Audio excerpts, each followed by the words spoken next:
Panama is one of the fastest growing destinations in Central America, and the Panama Canal is the country's star attraction.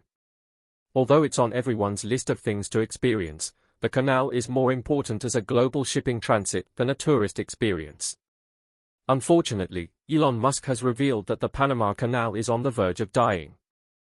That's right, as shocking as it seems, the Panama Canal has been on its last breaths for quite some time now. Will the Panama Canal finally shut down for good, or will a miracle occur that saves it at the last minute? Who knows? Today, we'll be going over just what caused the Panama Canal to begin declining in the first place. Stick around till the end because this is bound to shock you. What is the Panama Canal? Panama Canal, Loctite Canal, owned and administered by the Republic of Panama, connects the Atlantic and Pacific Oceans through the narrow Isthmus of Panama. The length of the Panama Canal from shoreline to shoreline is about 40 miles, and from deep water in the Atlantic, more specifically the Caribbean Sea, to deep water in the Pacific, about 50 miles. The canal, which was completed in August 1914, is one of the two most strategic artificial waterways in the world, the other being the Suez Canal. Ships sailing between the east and west coasts of the United States, which otherwise would be obliged to round Cape Horn in South America, shorten their voyage by about 8,000 nautical miles by using the canal. Savings of up to 3,500 nautical miles are also made on voyages between one coast of North America and ports on the other side of South America. Ships sailing between Europe and East Asia or Australia can save as much as 2,000 nautical miles by using the canal. From its opening in 1914 until 1979, the Panama Canal was controlled solely by the United States, which built it. In 1979, however, control of the canal passed to the Panama Canal Commission, a joint agency of the United States and the Republic of Panama, and complete control passed to Panama at noon on December 31, 1999. Administration of the canal is the responsibility of the Panama Canal Authority. The canal locks operate by gravity flow of water from Gatun, Alajuela, and Miraflores lakes, which are fed by the Chagres and other rivers. The locks themselves are of uniform length, width, and depth and were built in pairs to permit the simultaneous transit of vessels in either direction. Each lock gate has two leaves, 65 feet wide and 6.5 feet thick, set on hinges. The gates range in height from 46 to 82 feet, their movement is powered by electric motors recessed in the lock walls. They are operated from a control tower, which is located on the wall that separates each pair of locks and from which the flooding or emptying of the lock chambers is also controlled. The lock chambers are 1,000 feet long, 110 feet wide, and 40 feet deep. Because of the delicate nature of the original lock mechanisms, only small craft are allowed to pass through the locks unassisted. Larger craft are guided by electric towing locomotives, which operate on cog tracks on the lock walls and serve to keep the ship centered in the lock. Before a lock can be entered, a fender chain, stretched between the walls of the approach, must be passed. If all is proceeding properly, that chain will be dropped into its groove at the bottom of the channel. If by any chance the ship is moving too rapidly for safety, the chain will remain stretched, and the vessel will run against it.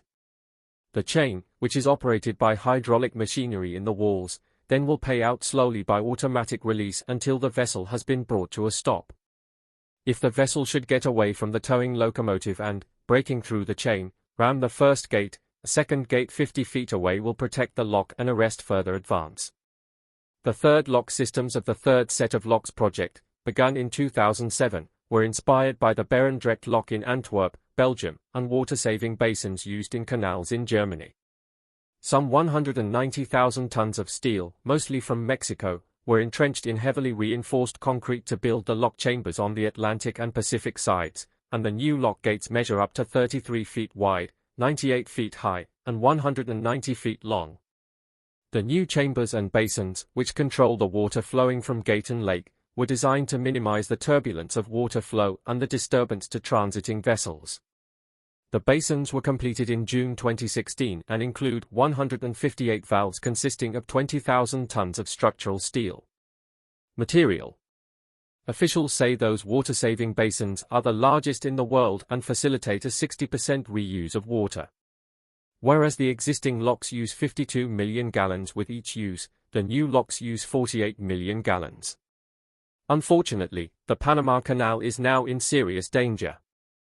The vestiges of an ancient forest tell the story of just how bad things are at the drought-stricken Panama Canal. A few hundred feet from the massive tankers hauling goods across the globe, gaunt tree stumps rise above the waterline. They are all that remains of a woodland flooded more than a century ago to create the canal. It's not unusual to see them at the height of the dry season, but now, in the immediate aftermath of what's usually the rainy period, they should be fully submerged. With water levels languishing at 6 feet below normal, the Canal Authority capped the number of vessels that can cross. The limits imposed late last year were the strictest since 1989, when the conduit was shut as the U.S. invaded Panama to extract its de facto ruler, Manuel Noriega. Some shippers are paying millions of dollars to jump the growing queue, while others are taking longer, costlier routes around Africa or South America. The constraints have since eased slightly due to a rainier than expected November, but at 24 ships a day, the maximum is still well below the pre-drought daily capacity of about 38. As the dry season takes hold, the bottleneck is poised to worsen again. As a canal, as a country, we need to take some measures because it isn't acceptable, Eric Cordoba, the manager of the water division at the Canal Authority, said in an interview. We need to calibrate the system again. The canal's travails reflect how climate change is altering global trade flows. Drought created choke points last year on the Mississippi River and the Rhine in Europe. In the UK, rising sea levels are elevating the risk of flooding along the Thames. Melting ice is creating new shipping routes in the Arctic. Under normal circumstances, the Panama Canal handles about 3% of global maritime trade volumes and 46% of containers moving from Northeast Asia to the U.S. East Coast. The channel is Panama's biggest source of revenue, bringing in $4.3 billion in 2022. To allow for 24 vessels a day through the dry season, the canal will release water from Lake Alajula, a secondary reservoir. If the rains begin to pick up in May, the canal might be able to start increasing traffic, according to Cordoba. But those are short-term fixes. In the long term, the primary solution to chronic water shortages will be to dam up the Indio River and then drill a tunnel through a mountain to pipe fresh water 5 miles into Lake Gatun, the canal's main reservoir. The project, along with additional conservation measures, will cost about $2 billion, Cordoba estimates. He says it will take at least 6 years to dam up and fill the site. The U.S. Army Corps of Engineers is conducting a feasibility study. The Indio River Reservoir would increase vessel traffic by 11 to 15 a day, enough to keep Panama's top moneymaker working at capacity while guaranteeing fresh water for Panama City, where developers have erected a mini-Miami of gleaming skyscrapers over the past 2 decades. The country will need to dam even more rivers to guarantee water through the end of the century. Moving the proposal forward won't be easy. It will need congressional approval, and the thousands of farmers and ranchers whose lands would be flooded for the reservoir are already organizing to oppose it. It's not the first time Panamanians are banding together to push back against a major infrastructure initiative. Last year, protesters regularly blocked roads after the government rushed to keep First Quantum Minerals Limited's $10 billion copper mine operating. Authorities have since said that they will shut the mine, a project many view as an ecological disaster. Elizabeth Delgado lives in the last house along the road to the Indio River. It's one of the first that will get flooded if the reservoir is built. During major storms, the Indio rises enough to get within a few meters of her unpainted wooden home, where her family lives off of the rice, plantains, and cassava she grows. She has no intention of moving. How are we supposed to survive someplace else where we won't know what to do? Delgado said. They've told us that we're going to have to leave, but we're going to stick with our land. Another potential fix is decidedly more experimental. In November, a small plane operated by North Dakota-based Weather Modification Incorporated arrived in Panama to test cloud seeding, the process of implanting large salt particles into clouds to boost the condensation that creates rain. But cloud seeding has mostly been deployed successfully in dry climates, not in tropical countries like Panama. Some shippers have expressed frustration that the Canal Authority isn't moving faster to address low water levels. No significant infrastructure projects have gone ahead in Panama to increase the fresh water supply, Jeremy Nixon, Chief Executive Officer of Japanese container transportation company Ocean Network Express Holdings, or ONE, wrote in a letter to Panamanian President Laurentino Cortizo Cohen that was seen by Bloomberg. "We sincerely hope that as ONE, and on behalf of our customers, that some urgent action can now be taken." Panama's presidential palace didn't respond to a request for comment on the letter. A combination of climate change and infrastructure expansion are to blame for the canal's woes. The Canal Authority completed a new set of locks in 2016 to increase traffic and keep pace with the growing size of cargo ships. What it didn't do was build a new reservoir to pump in enough fresh water. Then the drought hit. As of November, 2023 was the driest year on record at Barrow Colorado Island in Lake Gatun, according to Steve Patton, the director of the Physical Monitoring Program at the Smithsonian Tropical Research Institute. Global warming is intensifying the weather phenomenon known as El Niño, which has brought dry conditions to Panama and is expected to last at least through March in the northern hemisphere. Lake Gatun drains faster during severe dry seasons, and rising temperatures accelerate evaporation. "Last year was totally different from the others," said Gabriel Olemon, the head of the Panama Canal Pilots Association. He's steered ships through the canal for more than 30 years. "We haven't reached the peak of the impact." In 2023 the trade winds never fully kicked in, which contributed to record water temperatures off the Pacific and Atlantic coasts of Panama. Weak winds also mean that rain clouds don't make it all the way to Gatun. On many days, it pours in Panama City while the lake only gets a few drops. The crisis has set back available shipping routes by more than a century. When it began operating in 1914, the canal provided an alternative to the Suez Canal, the Cape of Good Hope and the Strait of Magellan to send goods between the northern and southern hemispheres. Shippers are now returning to all three options to avert bottlenecks in Panama, although vessels have recently diverted from the Suez to avoid attacks from Yemen's Houthi rebels. While the Suez is a sea-level canal, the Panama is a freshwater channel reliant on artificial lakes, making it vulnerable to drought. Jorge Luis Quijano, a consultant and former head of the Canal Authority, says it could take a year to get back to normal volumes. Quijano says he saw the problem coming a decade ago, when he supervised the addition of a new set of locks to accommodate larger vessels in the canal. The locks are engineering marvels, but they are also water hogs. Salt water mixes with fresh water when the canal's locks fill up. To prevent the country's biggest source of potable water, Lake Gatun, from getting salty, the canal discharges enough lake water to fill up 76 Olympic-sized pools with each vessel. Giant basins inject some of this water back into the lake, but because this process increases salinity, it can only be used on a limited basis, Quijano said. Before his term ended, he lobbied the government to start construction of an additional reservoir, but to no avail. As officials look for lasting solutions, local residents are feeling the effects of the prolonged drought. Raquel Luna has lived on the edge of Lake Gatun since she was 16. 5 of her 6 adult children live up the road. Most years, she charges visitors $1 a head to park at her shaded patch of lakefront. A row of palm trees is normally used to tie boats. But now, they are 20 feet from the water line. Visitors need to scramble across rocks and mud to get to the water. She's hardly getting any takers. "Nobody is coming," she said. "They like it when the water level is high." But this isn't the only issue that the canal has been facing. It was clear sailing, without a hitch, accident, or unpropitious incident of any kind. On August 15, 1914, the cargo ship SS Ancon made the first official transit of the Panama Canal, completing the passage from the Atlantic Ocean to the Pacific Ocean.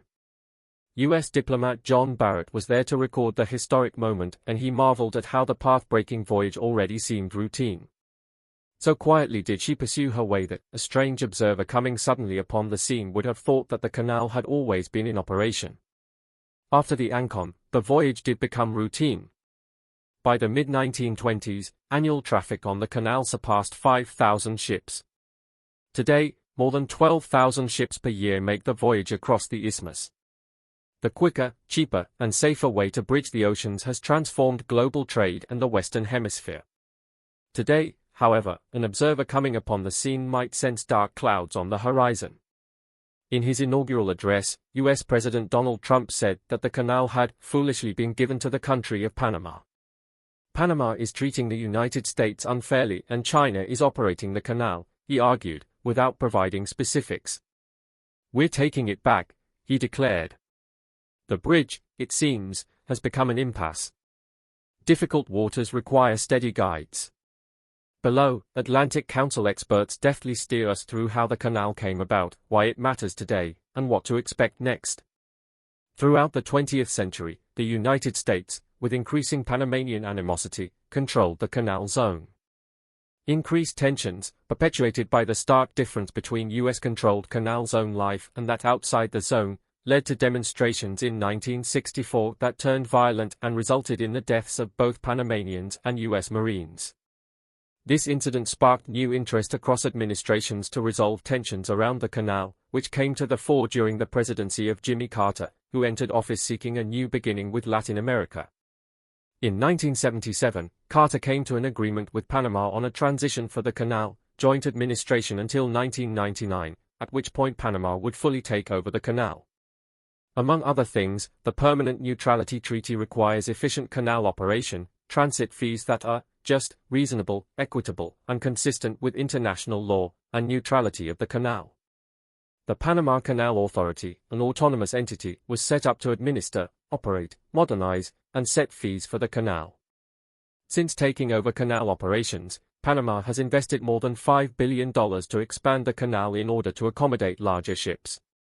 The Panama Canal is among the most significant waterways for global trade, servicing 5% of the total volume of maritime trade globally.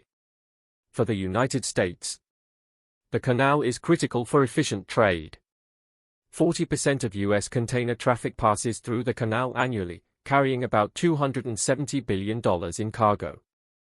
The Panama Canal is, during standard operating times, the fastest route for trade between the U.S. East Coast and Asia, for example from New York to Shanghai.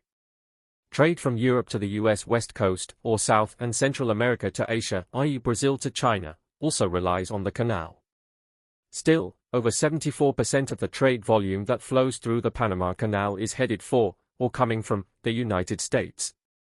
When El Niño exacerbated drought conditions in 2023 to 2024, causing low water levels in the canal's largest reservoir, Gatun Lake, the disruption proved the economic value of the canal's smooth operation. Lower water levels decrease not only the number of vessels able to transit, but also the volume of cargo they can carry. Canal shipping is not immune to the laws of supply and demand. The fewer vessels able to transit the canal, the higher the price. Furthermore, the Panama Canal authorities levy a freshwater surcharge, which increases when water levels are low, to incentivize water conservation and decrease traffic. The more ships that don't divert or make reservations during drought, the greater the wait time, which reached a peak of 21 days in the summer of 2023. Increased costs and shipping times during the recent drought likewise increased the shipping costs as much as 14% year-over-year for dry bulk goods, 12% for vehicle carriers, and 5% and 3% for liquefied petroleum gas and liquefied natural gas, respectively. The Panama Canal plays a significant role in facilitating energy trade between the Americas and Asia. Shipments of US and Brazilian, as well as Canadian barrels re-exported from the United States, cargoes of crude oil, refined products, and liquefied natural gas destined for Asia often transit the Panama Canal. The canal is particularly crucial for LNG, since virtually all operating US LNG capacity is on the US East and Gulf coasts. Finally, liquefied petroleum gas, an unheralded but vital input for petrochemicals, heating fuel, and engine fuel, is highly dependent on the Panama Canal. The U.S. Gulf Coast accounts for about 40% of all seaborne LPG shipments. Most of those volumes are directed to Asia. However, increasing strains on the canal's capacity to handle transit have, over time, reduced its use as a transit point for energy in favor of other routes. Average Asian volumes of imported crude, clean products, fuel oils, and LNG decreased by 6% in 2024 as compared with the average volume between 2021 and 2023. Though Asia has historically sourced these energy cargoes from a number of sources, particularly the Middle East and the Indo-Pacific, decreasing reliability of the canal has significant consequences for the United States' ambitions to use energy as a fulcrum of foreign policy partnerships in the region. For example, average monthly volumes of LNG bound for China, Japan, South Korea, and Taiwan from the United States via the Panama Canal decreased by 82% compared to the average transit between 2021 and 2023, whereas average monthly volumes transited via South Africa's Cape of Good Hope increased by 472%. As a consequence, U.S. cargoes to Asia are more costly and have a higher emissions footprint. In the absence of a plan to address either the canal's capacity issues or clear-cut alternatives for westbound cargoes, the Trump administration's ability to use energy trade as a tool in its foreign policy with Asia will continue to be limited. The challenge could even deepen as drought and water availability further constrain passage. With this in mind, it's clear why the canal's limitations have been elevated from a persistent theme in energy markets to a headline issue for the White House. Trump's concerns about the Panama Canal treaties didn't materialize in just the last few weeks. In 2003, when the then Trump-owned Miss Universe contest was held in Panama City, he first got to know the country. Even at that time, Trump expressed the view that the United States got ripped off by the treaties. Interactions with Panama came to a head in 2018 when a legal dispute arose between the Trump Organization and a Miami-based hotel investor who was trying to break off ties with the Trump business. The situation escalated into a standoff with Panamanian authorities. Eventually, Trump's name was taken off the hotel in Panama City at the center of the dispute. Trump's claims that U.S. ships using the canal are being overcharged and unfairly treated in violation of the Torrijos-Carter Treaty are not supported by evidence. The Panama Canal Authority, which manages the canal, charges fees based on the size and type of the ships that are using the waterway. Recently, natural factors like decreased water levels have started to affect the canal's ability to support ships. As a result, in a normal supply and demand way, the pricing structure of the canal has also shifted. The rates are uniform, impartial, and non-discriminatory, and they apply to all ships regardless of their nationality. What affects the pricing are factors like ship dimensions and design, the type of cargo it carries, and additional loading or unloading that would take place at the ports. The PCA offers a public maritime services calculator, accessible to anyone. As a side note, the Torrijos-Carter Treaty did include specific and explicit provisions granting preferential treatment to vessels from northern and southern neighbors Costa Rica and Colombia, respectively. But the provisions apply primarily to warships and auxiliary vessels, which are entitled to the same favorable treatment as Panamanian vessels when transiting the canal. This provision, however, is mostly symbolic and in no way impacts commercial shipping. Latin America is seeking options for infrastructure investment, including port infrastructure, and Chinese companies are leaning into those opportunities across the region, just as they are everywhere else. Beijing is not operating the Panama Canal, as Trump claimed. There are 5 ports adjacent to the canal. Hong Kong-listed Hutchinson Whampoa operates 2 of them, one on the Caribbean side and another on the Pacific side. US, Singaporean, and Taiwanese companies operate the other 3. Hutchinson Whampoa has operated its 2 ports since 1997, when the US was still jointly managing the canal. China Harbor Engineering Company launched the cruise terminal in 2024. China Harbor is also building a new bridge over the canal. That project is still underway. There are multiple concerns when Chinese companies acquire strategic port assets. Beijing could conceivably use Chinese-held ports to position military assets, both overt and covert, near strategic targets in a future military crisis. Since entities affiliated with China operate ports on both ends of the canal, they could potentially slow or even block US and other Western commercial traffic as a coercion tactic. There is also an information gathering risk, as PRC port companies can track the goods flowing through them and pass that information on to Beijing. That is primarily a concern with ports handling US goods and traffic, as that provides more access to and information on US activities.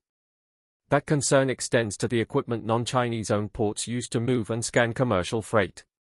For example, if a non-Chinese port authority uses PRC equipment to transport or scan shipping freight, that could provide an avenue for Beijing to monitor those activities, even if a Chinese company does not own the port itself. China's growing infrastructure footprint is a global challenge. It is not specific to Panama. For example, Chinese companies recently acquired strategic port assets in Peru and Germany.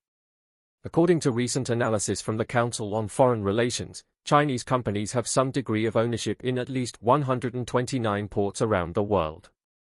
For decades, the United States did not offer partner nations an alternative to Chinese investment. When U.S. companies bid for ports and other infrastructure projects, they often bid alone. In contrast, Chinese companies enjoy strong support from China's state-owned banks. They can offer low prices and attractive loan terms that U.S. companies cannot match. The United States has woken up to this challenge and the need to put Western alternatives on the table. Under the Biden administration, the United States had some big wins outbidding Chinese firms, including Chinese state-owned enterprises, on infrastructure projects. The United States can prevail over China in this sector. In November 2023, when state-owned China COSCO Shipping Corporation Limited was seeking to acquire the rights to develop the Elefsina shipyard in Greece, the U.S. International Development Finance Corporation stepped in and provided the financing that enabled a Greek company to win the bid, keeping the shipyard in Western hands. If the Trump administration is serious about tackling the challenges associated with Beijing's growing infrastructure footprint, the way to do so is to put real alternatives forward and to aggressively advocate for them. Panamanian President José Raúl Mulino has responded to Trump's message that he wants to take back the canal with a clear message that the canal is and will continue to be Panamanian. The statement followed a similar message Mulino delivered in a December 22 communiqué. Following the inaugural address, Panama took the issue to the United Nations, where it currently holds a rotating seat on the Security Council, to express its concern that the United States is threatening the use of force, contrary to the UN Charter. What is important to reinforce is that the Mulino government is actually quite aligned geostrategically with the United States and with the Trump administration on global issues, including in supporting Israel and seeking to curb the northward flow of migrants. Panama also wants greater U.S. investment to diversify further from the growing, and concerning, influx of Chinese cash. But Mulino has to balance that with domestic political pressures and be a vocal and staunch defender of the canal, even though Trump's message is likely meant as a negotiating tactic to gain more favorable terms and investment opportunities for U.S. companies, and especially to mitigate concerns around Chinese-controlled ports. What do you think about the future of the canal?